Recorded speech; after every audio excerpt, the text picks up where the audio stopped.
അഹമ്മദാബാദ് വിമാന ദുരന്തത്തിന്റെ നീറുന്ന ഓർമ്മകൾക്ക് ഇന്ന് ഒരാണ്ട്. എയർ ഇന്ത്യ വിമാനം തകർന്നുണ്ടായ അപകടത്തിൽ 260 പേർക്കാണ് ജീവൻ നഷ്ടമായത്. ദുരന്തം നടന്ന് ഒരു വർഷം തികയുമ്പോഴും പൂർണ്ണമായ അന്വേഷണ റിപ്പോർട്ട് ഇതുവരെയും കേന്ദ്ര സർക്കാർ പുറത്തിറക്കിയിട്ടില്ല.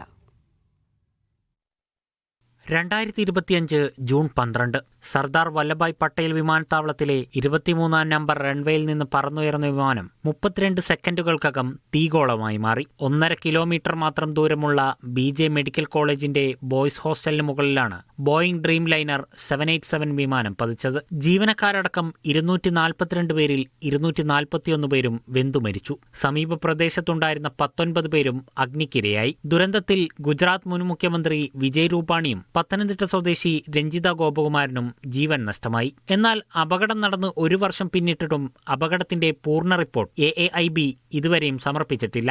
പറന്നുയർന്ന 3 സെക്കൻഡിനകം 2 എഞ്ചിനുകളുടെയും ഫ്യുവൽ കൺട്രോൾ സിസ്റ്റുകൾ ഓഫായി എന്നാണ് AAIBയുടെ പ്രാഥമിക അന്വേഷണ റിപ്പോർട്ടിൽ വ്യക്തമാക്കിയിരുന്നത്.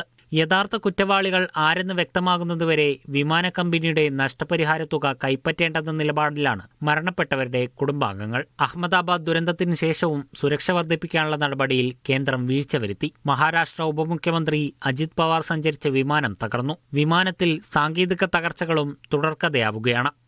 മീഡിയ 1 ഡൽഹി.